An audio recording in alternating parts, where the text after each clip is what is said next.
That's kind of you, Shelly. Thanks very much. Can everyone hear me? Yes, Yeah. I think so. Okay, cool. To be honest, guys, this is open to all of the media, but obviously we're heading into round 18 of the URC, which I think has been outstanding again. And we've got matches coming up which are going to determine some of the places that people end up, and actually for particularly two more spots, whether they make it through to the quarterfinals or not. And that's down at 7 and 8, and a number of people are trying to get into those spots at the moment. I think there are a few sure things already. And as we see it at the moment, we've got Munster at the top. I think a few guys have got an idea, and I can share with you guys at the end. I've written down some of the things that I think might happen in that final round. But the quality of rugby's been great. We're getting to that time of year where in the UK the weather plays ball a little bit more. We've already seen some incredible ball in hand and try scoring feats, and some fantastic rugby from all of these teams, and looking forward to finishing off the season. Right, thanks. Stephen Nell, we'll go to you first and then to you, Ashfaq. Thank you. Thank you very much. How's it, Bob? You well? Good, thanks, Stephen. Good, thanks. How are you? Yeah, good, thanks, man. Bob, I was just wondering what you have thought of the South African number 8 in the tournament. Yeah, obviously the big talking point is we need someone to cover for, Dwayne's retired. There's the issue of Jasper. So just your thoughts on how the South African number 8s have gone in the tournament.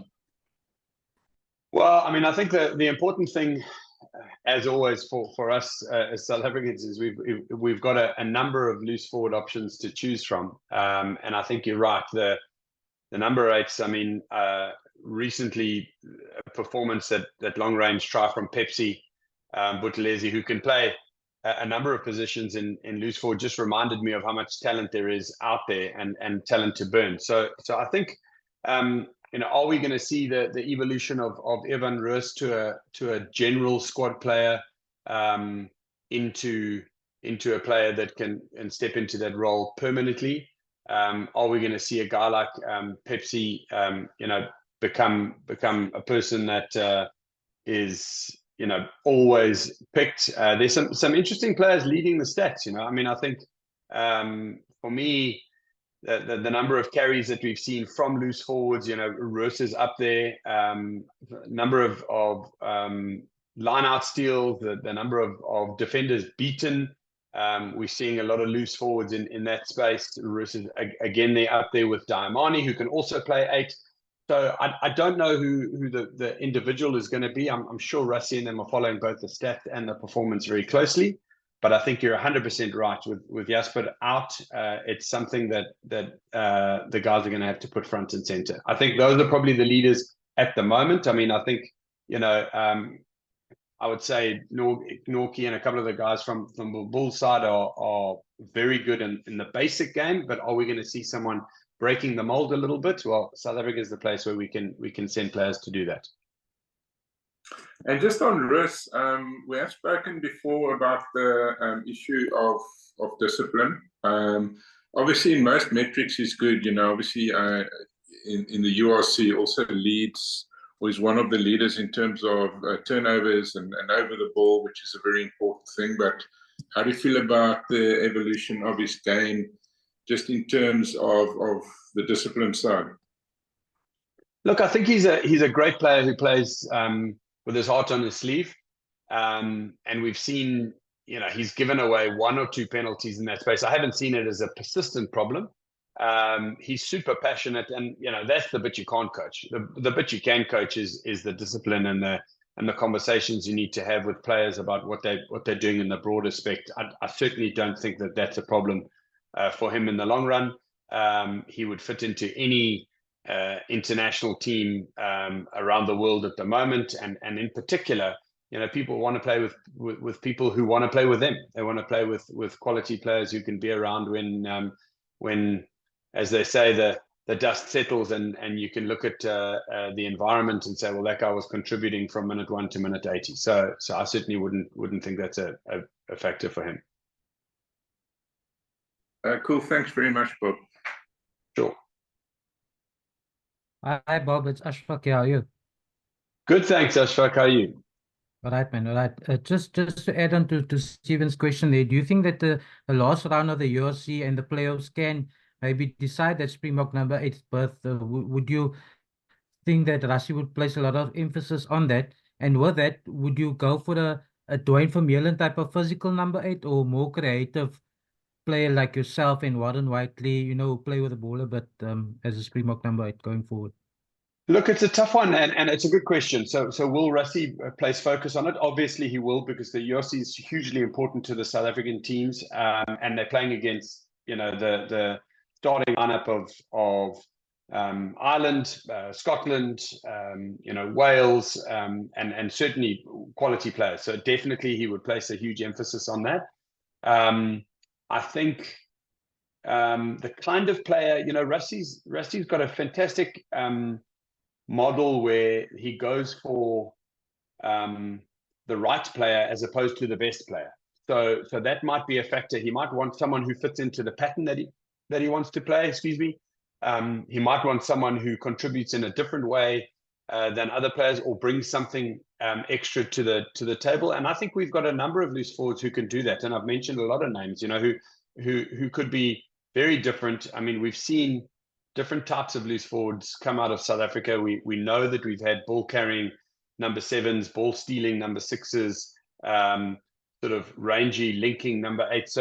And a mix of the two. So I don't know who he's going to go for. It's a great question, because I think it'll be more determined by the makeup of his squad. And I think I'm almost certain that he knows probably 90% of who he wants to pick in the loose forwards. He'll be using these games to make the big decisions for the last guys left in that group of loosies.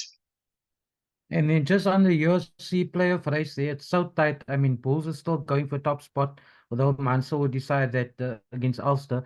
And then, of course, the Lions still in with a shout there. Do you think the Bulls can in top and Lions can still make 7th?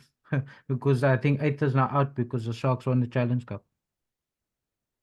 In terms of qualification for Champions Cup. Yeah, I was going to say, it won't make a difference into the qualification for quarterfinals, but it would make a difference in the qualification for Champions League. Yeah, I mean, with the Lions sitting at 9th, they've got quite a lot to do, because if you look at who they're going to go and play, there's been some internal sort of qualification. I wouldn't say qualification. There's been some internal sort of how's your father between the teams, and the Stormers at home are a difficult prospect. They've proved that already this season. If the Lions get 2 points and Benetton get none, then they neck into it.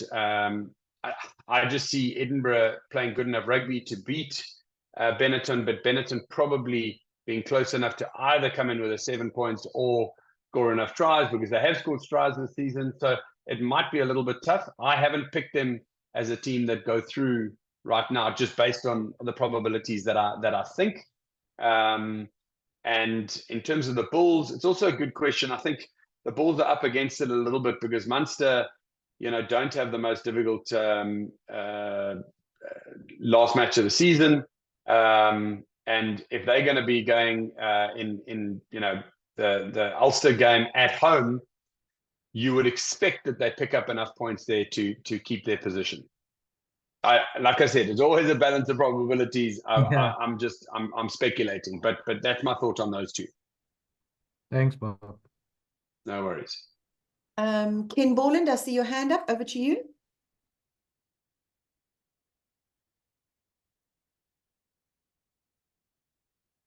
Ken, I think you might be on mute there, bud. No, we still can't hear you, Ken. Do you want to try again? I can see you, but I can't hear you. Yeah, no, still can't hear you, Ken. I don't see any other hands. While Ken sorts out his sound, I'm not sure. I see you there, Mubin. Let's go to Mubin with your question. Ken, see if you can sort out your sound. We'll go to you next. Hi, Bob. Thanks, Shelley. Just Bob, just on the eighth man issue as well, do you think a guy like Joanna Augustus would also be considered? Seen as he sort of... Oh, I hope so. Jeez, I really hope so, because he's been playing such fantastic rugby. He's been really putting in the time and effort over here. I think we're still in that, and it's a great question. I mean, I think we're still in that phase where, you know, the number of minutes that you can see the person playing live might influence how much you know about how they're going to react to certain things, as opposed to just the matches that you see, you know, where he plays against the domestic league. So I don't think that counts in his favor, but certainly I think his performances do. He's been a fantastic ball carrier. Defensively, he's been outstanding.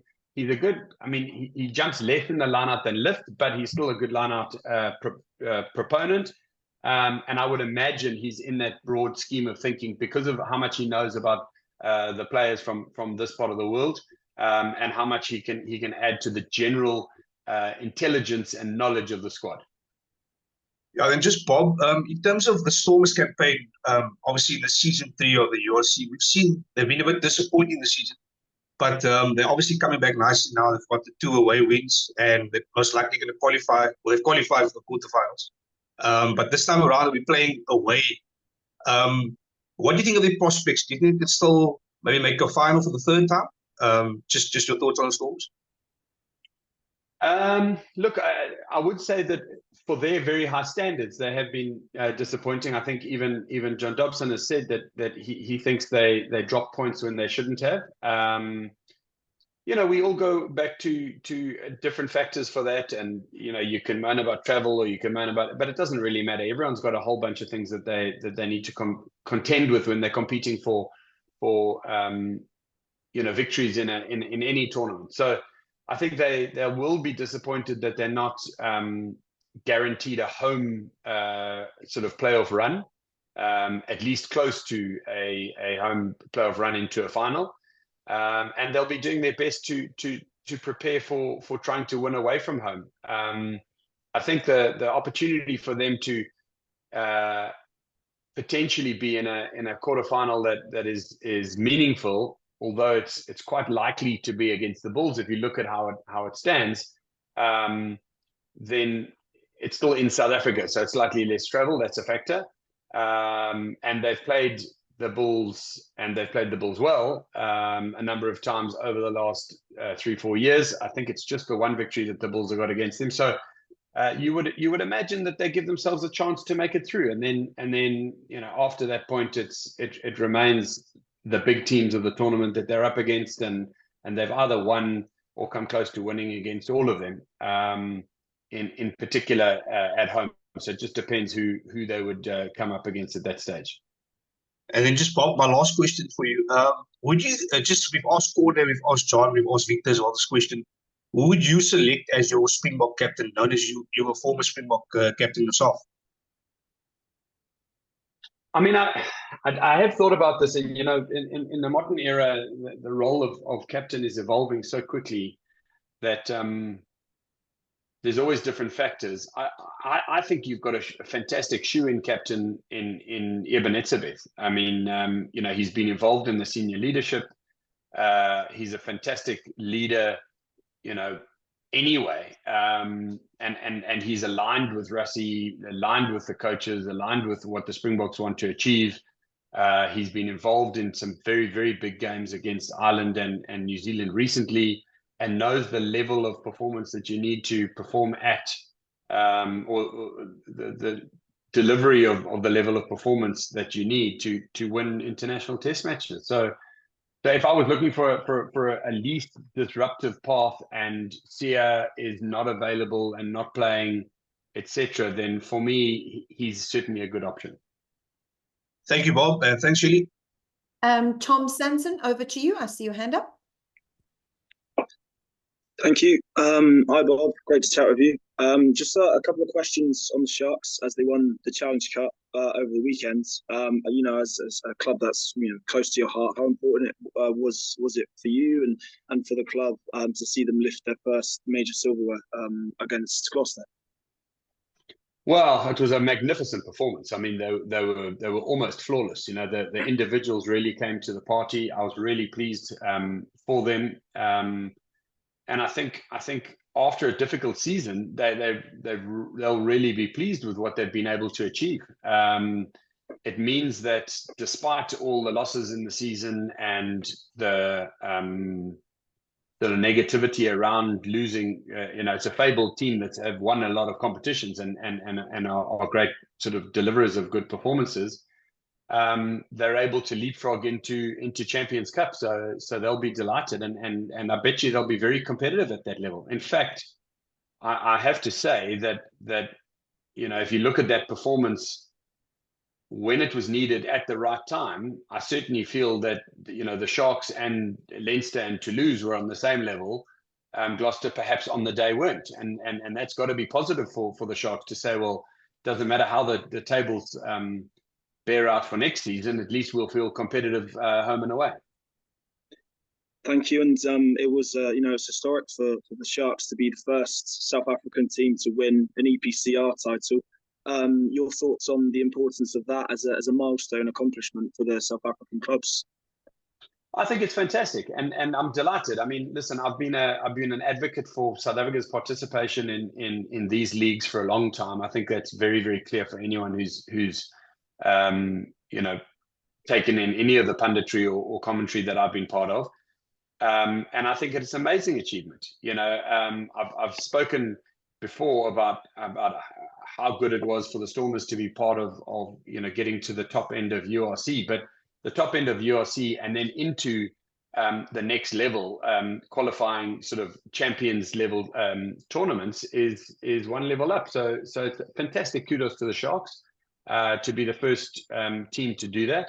I think it just absolutely proves that the model that is being tried here is on its way to being a model that is the best for all the teams that are participating.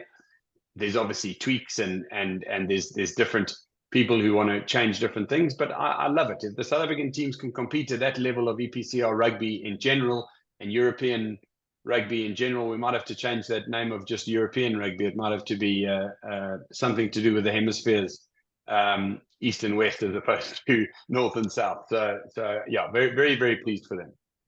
Brilliant, thank you. And just last one, looking ahead to the island tour to South Africa. Given that, you know, the teams have been competing against each other in the URC, the players could be well, they're more familiar with each other over recent years. Can you see this tour being basically, what do you expect from an on-field perspective for the upcoming two-match series?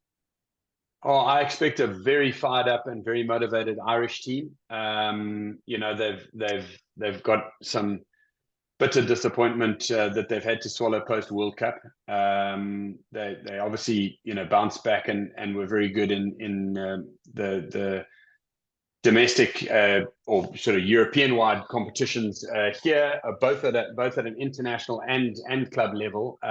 So that's been good. The trophy cabinet at the moment is probably missing a few titles that they'd really like, and one is knocking some world champions off pedestals, and I think they'll be motivated to do that. I think at the same time that G's up South Africa to prove that they don't only operate around knockout tournaments like Rugby World Cups. They can actually domestically compete in the middle of the year. I think there's a big factor that we haven't all really noted yet, or I mean, it's been commented on, but not necessarily brought to the fore. Is that South Africa are evolving into a Northern Hemisphere season in terms of when we play our rugby. So effectively now these games are at the end of our season domestically.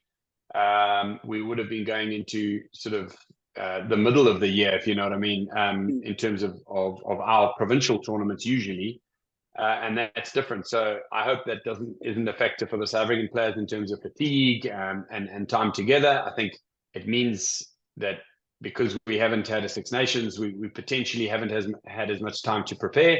and I'm sure that that'll be a factor that Rassie and his team want to remedy. But I think we're going to see fireworks and two different shades of green going at each other, hammer and tongs. I'm really excited. Brilliant. Thank you so much, Bob. No worries. Thank you. Is that an old hand or a new hand? I'd like to ask Bob. It's a new hand. Yeah, thanks. Bob, just coming back to the EPCR issue.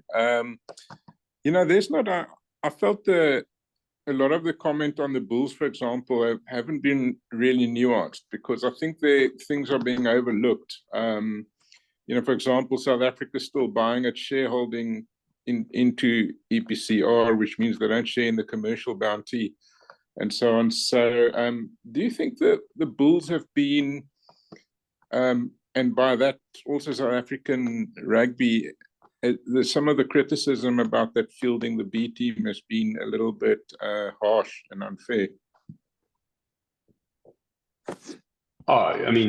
Short answer, absolutely. I think it's been unfounded and pathetic and petty, in fact, because if you look at the evolution of where rugby is trying to take itself, and we've got hardworking, industrious leaders of all of these leagues, and they're trying to put ingredients for 10 different types of sort of outputs into one baking tin, and that's hard, so you're gonna have a few mistakes, and there's gonna be things that go wrong, and there's gonna be scheduling issues, and there's gonna be a change of participation issues. I was talking earlier, it's really tough for these teams. You play in domestic shields, which are they're useful and mean something internally, but do they mean something if you're not playing your domestic shield against only domestic teams? I think they're moving back to that, which is positive, and that means best team in South Africa or best team in Ireland, etc. So that's a huge positive. Traditionally, South African teams haven't been, we're sort of the poor latecomer to the party. So I think we're punching above our weight. I did see some completely unfounded comments about, send the South Africans back to where they came from. I mean, to be honest, if the teams here domestically wanted to do that, I don't think you're going to be able to sharpen the sword with the teams that are here only. I think South Africa brings a lot to the table and brings good, big, difficult matches. The Bulls coming on tour with not all of their starting lineup, but now still competing and potentially being able to in top of the table or very close to it in the URC, just means that they planned well with the resources they had at hand. I mean, it's a fact. It's not up for debate. And Jake White is a wily old character. He's been around the coaching game for so long that he knows when to turn the proper engines on, and I think he will do that, and we've seen that with the Bulls. So look, I'm a passionate South African. I'm not going to hide from that. So any criticism that's leveled at South Africa or participation in international sport hurts me. So I get angry about that. But I do understand where it comes from. We are outsiders. We are latecomers. We're Johnny-come-latelys in these tournaments. But you know what? We just won one of them, and we've won the URC already and been in the finals. So I think we deserve our position. And just on the Stormers, we've been talking about a little bit of disappointment. Bringing Kitshoff back, they haven't missed him as such in the scrums, but maybe from a leadership perspective, do you think that'll be an important acquisition for them? Of course, I think Kitsi is a fantastic leader. He was a core member of that Stormers team for so many years. And the same, obviously, in the Springboks. I think it'll be great for him to be back. Different people make different decisions at different times of their lives. He might have thought, okay, cool, I'm going to disappear into retirement and go overseas. But the landscape's changed, and he wants to be back. And to be honest, if you want to go the other way, why wouldn't you retire in Cape Town as opposed to Belfast? Thank you, Bob. Derek, I see your hand, but I just want to check, I didn't see any other hands when we were doing immediate use. Can we move into under embargo for tomorrow now? Derek, does that work for you? Or did you want Certainly, yeah. immediate use? You're happy? Hi, Bobby. I wonder about the criticism Derek. I wonder about the criticism of South Africans and Dobson and White, who both explained their positions over here. I mean, Leinster sent a second team and a third team to South Africa. So I'd be pretty... Anyway, that's what my question is about. Look, the way the table is, Munster have the whip hand, all right? Leinster sent a second and third team to South Africa. Ulster lost both their games in South Africa.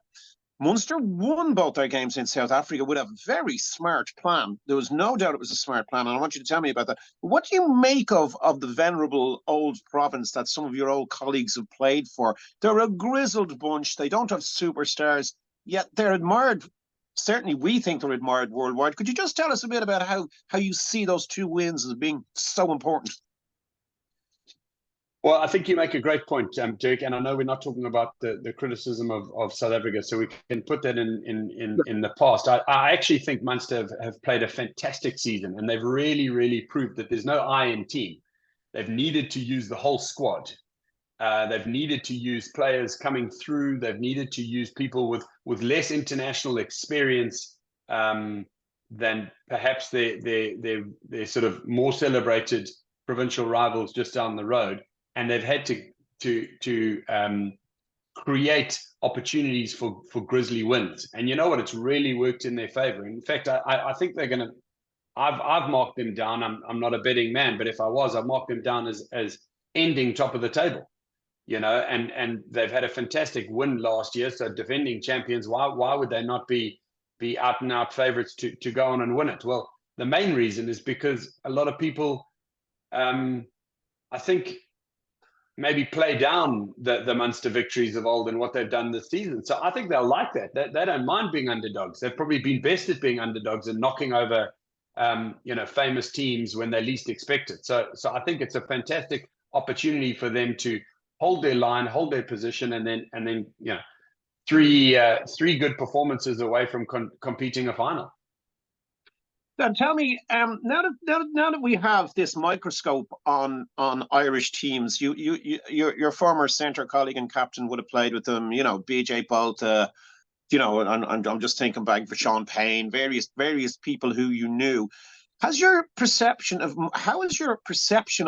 this product, this venerable team who beat the All Blacks back in the day, this kind of stuff?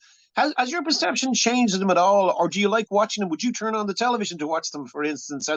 Did they capture your imagination in a different way since you began watching them?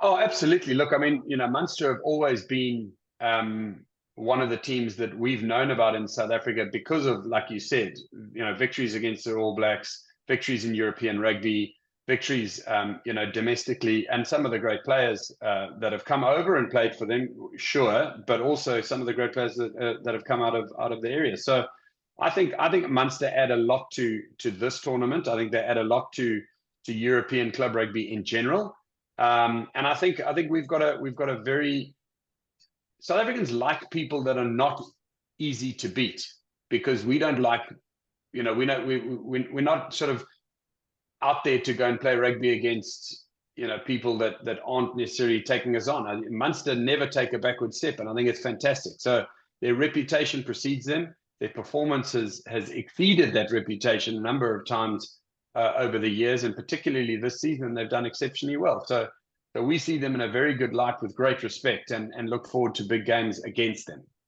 And can I ask you a cheeky question? What's that on the wall behind you? That is Bill McLaren's big sheet for the Rugby World Cup final in 1995. The original? Not the original, but it is a signed version, yeah. Okay, very nice. Thanks very much. All right, thanks a lot. No problem. Thank you. Dylan, I see your hand up. Over to you. Thanks, Shelley. How are you doing? Good, thanks, Dylan. I'm well, thanks. How are you? Great, thank you. Just following on from, I just got one question, following on from Tom's line of questioning there on the Sharks. I mean, they're in a interesting position this week coming off that win in London. they sort of, in a way, they hold the sort of Bulls' fate in a way for the top four, because coming off that win, they sort of need to decide whether they field a fully strength team this weekend, or whether they give some of the wider squad players a go and give the guys that played in London a bit of a break. I mean, you've played under John Plumtree when he was forwards coach there at the Sharks. Where do you think his mind will be at going into this week? Wow, I mean, very good question, because there's so many factors to think about there. I know John, and he's a very competitive man. He's a born winner. I think, you know, the Bulls at home is a big match for the Sharks. We don't have the teams out, so I mean, I'd love to be having this conversation on Thursday night, when we've got the teams announced already. I think we'll see a full strength Shark side. I think I do. I think we'll see a full strength Shark side, and I think we'll see them want to end the season on a high, and I think we'll see them being very, very difficult to beat at home, particularly with their current performance. And I think they'll be using that to say, okay, let's prove to ourselves that we should have been, you know, further up the table. We're 13th now. We're not very proud of it, but we're playing the Bulls, who are on second now, and they've qualified. So, you know, let's make sure we give them a good hiding at home, and we make everybody sit up and take notice of what the Sharks will be next year, is my gut feel. Yeah, thank you. I don't see any other hands other than Derek. I don't know if you want me to go back to you, Derek, or is your hand up for us to wait till under embargo for Sunday?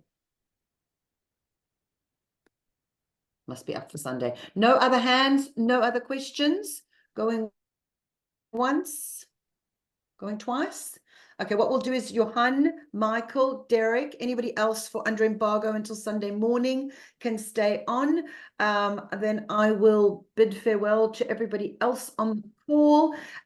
Just a reminder that when you are reporting in South Africa, it is the Vodacom United Rugby Championship, and in the North, it is the BKT United Rugby Championship. And thank you for your time.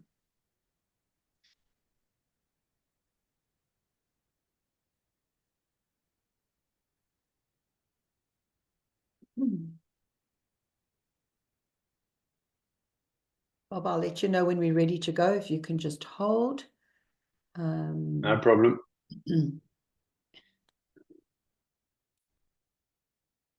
Grant, Grant Shub, I can see you there. Are you staying on for under embargo for Sunday, Grant?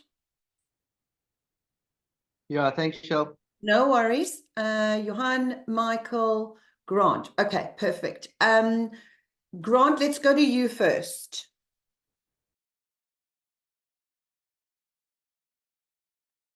Yeah, thanks, Shell. Bob, nice to see you.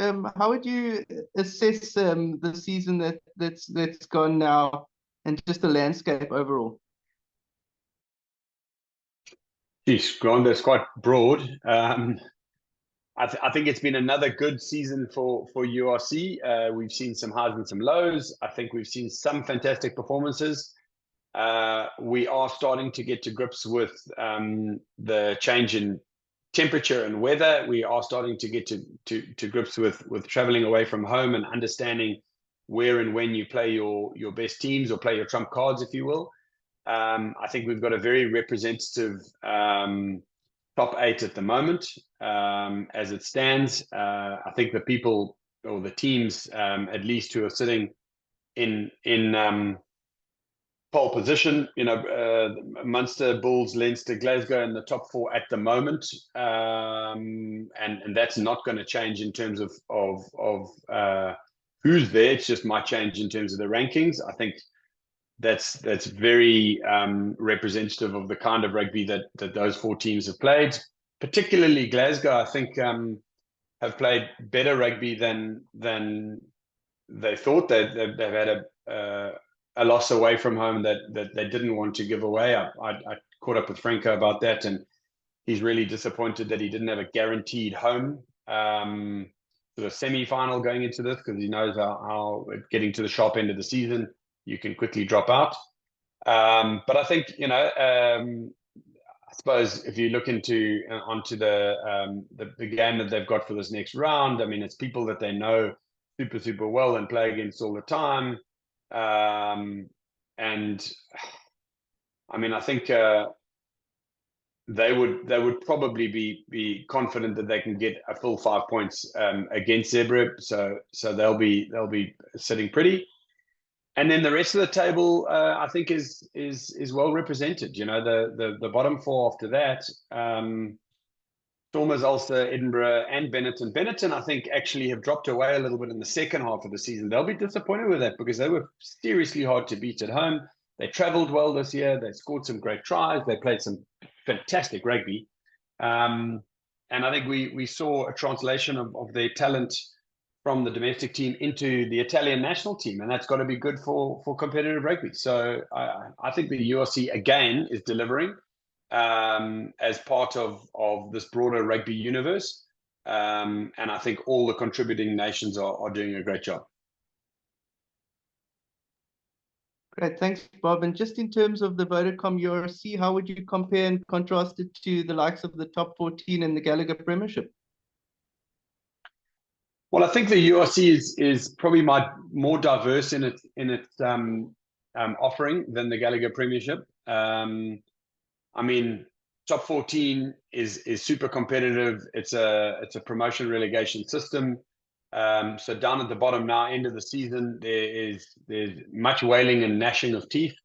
But I don't mind the promotion relegation system. I've got used to it watching football here in the UK, and it's really condenses a second season into 3 or 4 games, which is extraordinary.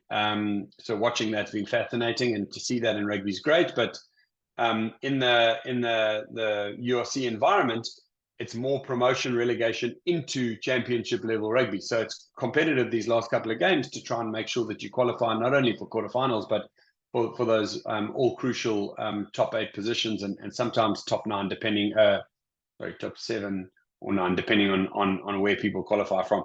And I think it's in a rude health. I think it's certainly made its mark very quickly in its latest evolution from what was competitive rugby in Celtic League sort of days.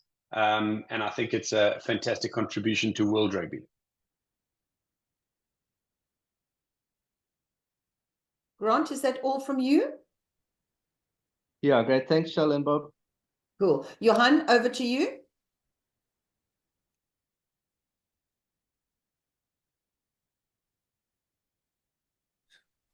Hi, Bob. Thanks, Shelley. Appreciate it. Johan from Rapport Newspaper, Bob, in Cape Town. Hello, Johan. So firstly, let's start with the easy one. Were there any South African players in general, not necessarily loose forwards? I just mean anybody on the scene in the URC that you thought really impressed you, players that players that might not be the big names. Were there any players that stood out for you this season so far, and who are they? South Africans. Yeah, South African players in particular, you mean, eh? Yes.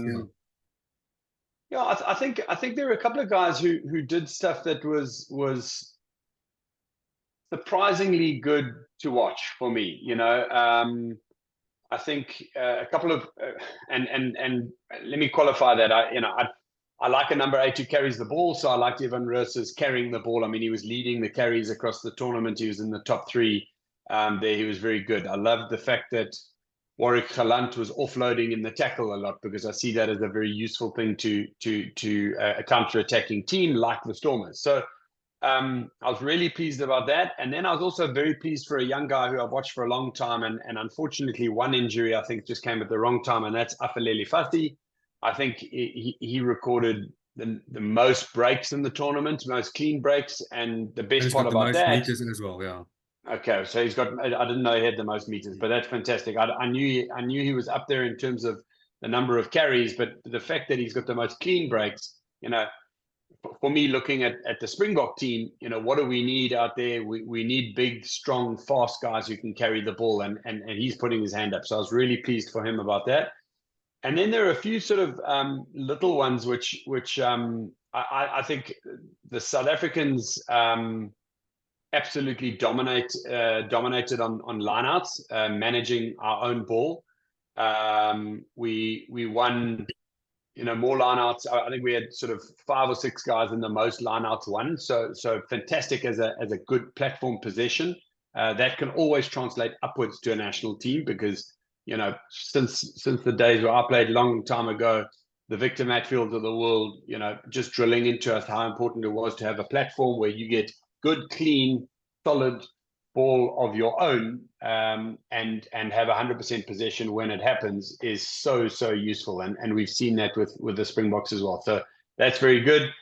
And then, I mean, I think we're always very good on defense. I've got to say that I think a number of guys have been deploying the outside in defense, and I like decision makers in that space. So Grant Williams rushing out of the line and doing well in that space. I've seen Nahamba do very well there, cutting people down in broken play, because we watched the Springboks talk about that.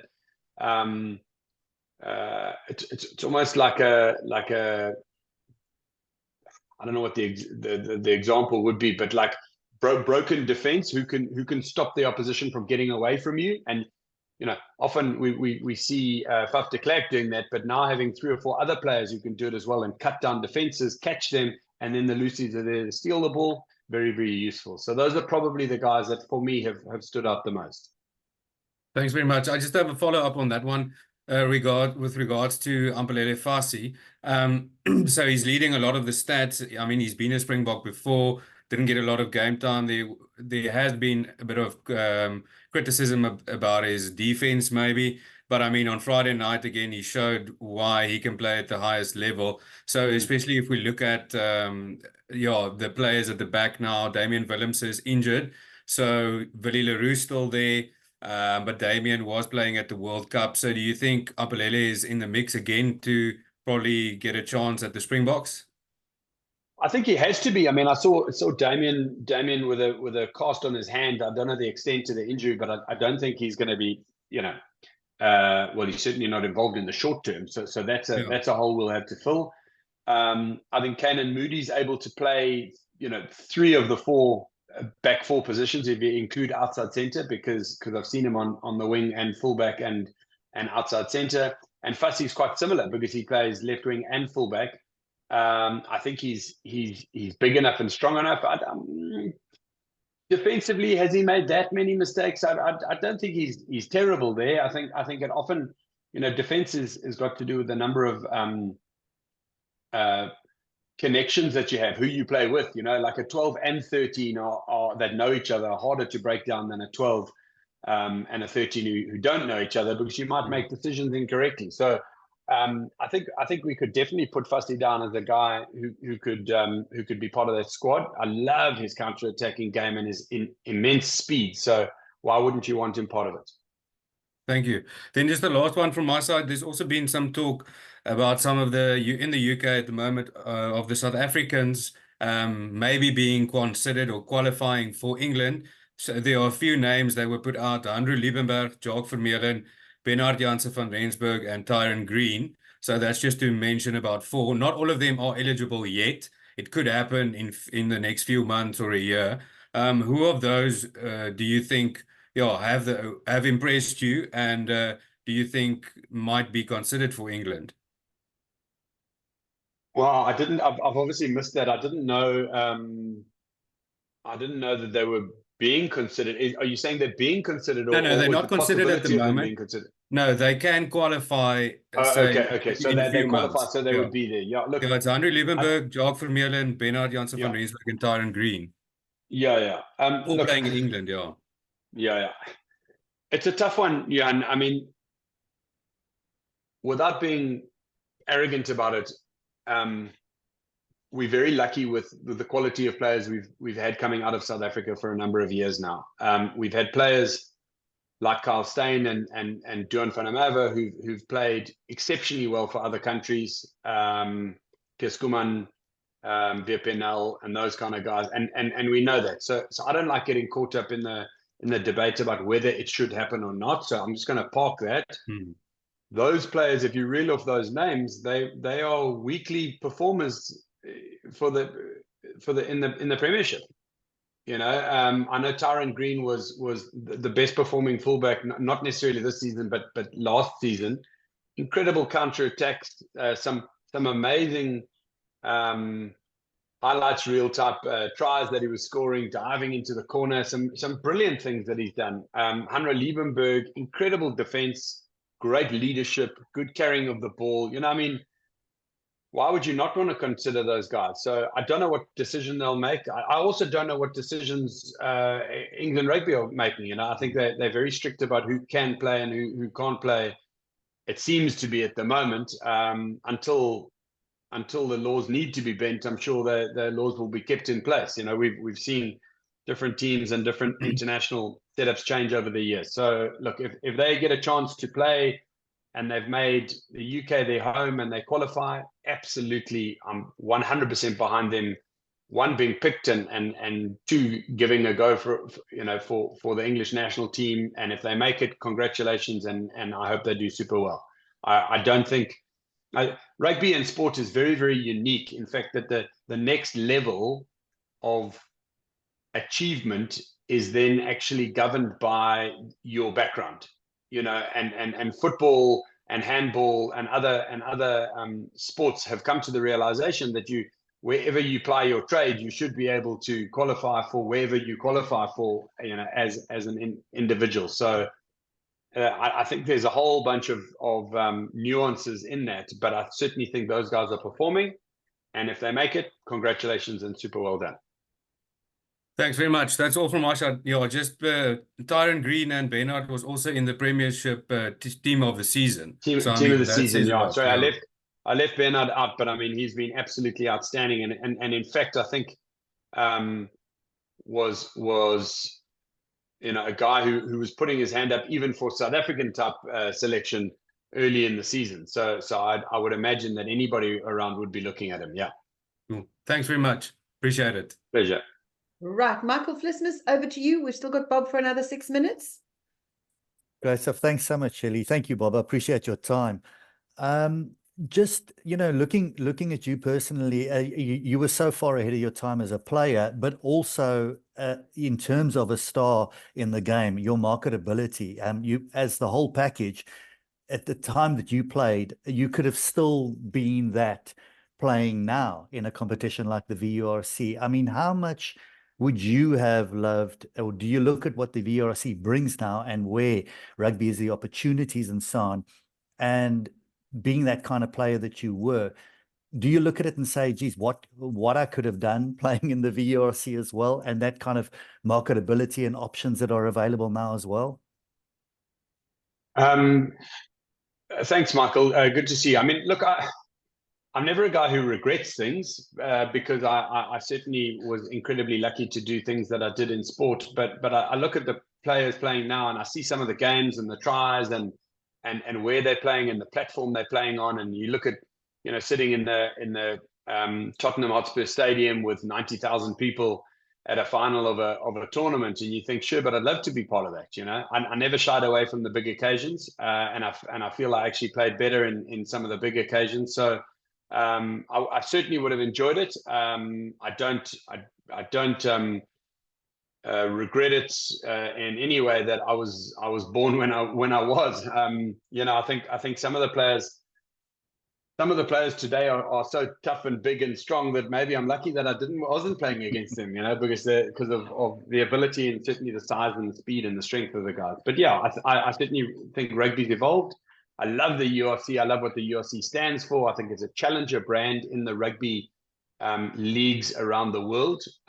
You can't be a challenger brand forever. And I think what you got to do is you got to set yourself a path and a rail to become a brand which becomes an established brand that everybody knows and loves. And I think URC is doing that in very, very, very quick, short order. So I think that's very positive. I love the fact that there's a competitive Irish influence in the tournament as well, because Ireland have been alongside South Africa a perennial overperformer over the last 5 years of world rugby, knocking over some of the biggest teams in the world, and in particular playing very well in their domestic Six Nations. And we see the quality of the teams that feed that Irish team, and we see how they work, and we sort of I think to myself, well, if South African rugby were ever to sort of work out what the future looks like, it would be to work very closely with the domestic teams to make sure you feed the Springbok team and squad the best possible players, the most amount of rest, the most amount of time together, the most amount of training together, etc. And I think collaboration in and around the URC helps that happen. So I see it as a huge positive, and if I had a chance to have a couple of caps in this league, I would have loved it. Thanks, Bob. And then just one more question from me, sort of a follow-up on that. In terms of rugby superstars, no disrespect to those that have come before, but you look at players now like, you see again what a DuPont did on the weekend, and a player with the influence like Sia. Do you see rugby? I know it's not football, it's not as global as football, but do you see rugby, or have you already seen rugby produce the kind of superstar of a Messi, Ronaldo, Mbappe, or Federer, or Nadal in its sport that has that absolute gigantic superstar coming through? Yeah, I think at that level of exposure, remember with the proliferation of media types, particularly short form videos and highlights and that kind of thing, you live in the mind of kids, and you're competing with a whole bunch of other things, from computer games to cartoons to movies on the big screen, and sports like rugby, which can show high impact, high emotion highlights, are fantastic to build that star. So we see a lot of that. I think certainly Antoine Dupont, and a big decision to go and play in the sevens environment, heading into an Olympic year, is a huge step in the right direction for one, managing a superstar brand, but allowing him to be as big or as good as he can be in that environment. I think it's a very good move from the French. I'm not sure if it's the Olympic Union or the Rugby Union, or a collaboration between the two, but I think it's a very clever move. In fact, and don't tell anyone that you heard it here, but I would have gone for every single player who's played in the Olympics or Commonwealth Games in the sevens for South Africa, and pick them immediately to play in and around the sevens squad to compete for the Olympics. Because we've got 3 or 4 guys who've got enough sevens caps to make them probably the most respected, and I'm talking all the way from Van der Kok to Ches and Colby and Grant Williams, and guys with speed and ability to go and compete for a sevens Olympic gold. Why wouldn't we do that? And that's the kind of thinking that I think that you need to put those superstars on the world map. So we're seeing a flicker of it. It'll take a while to run the whole reel, but I think we're on the right track. Fantastic. Thank you, Bob, and thank you, Shirley. I appreciate it. Right. Thank you very much. I think there should be no other questions. Bob, thank you very much for your time. Very grateful. I think pleasure. Thanks very much, everybody. Have a good one. Enjoy the run into the weekend. Bang on time. Thanks, Shirley. You're a superstar. Thanks for putting it together. Everybody. Cheers, everybody. Bye-bye. Bye-bye.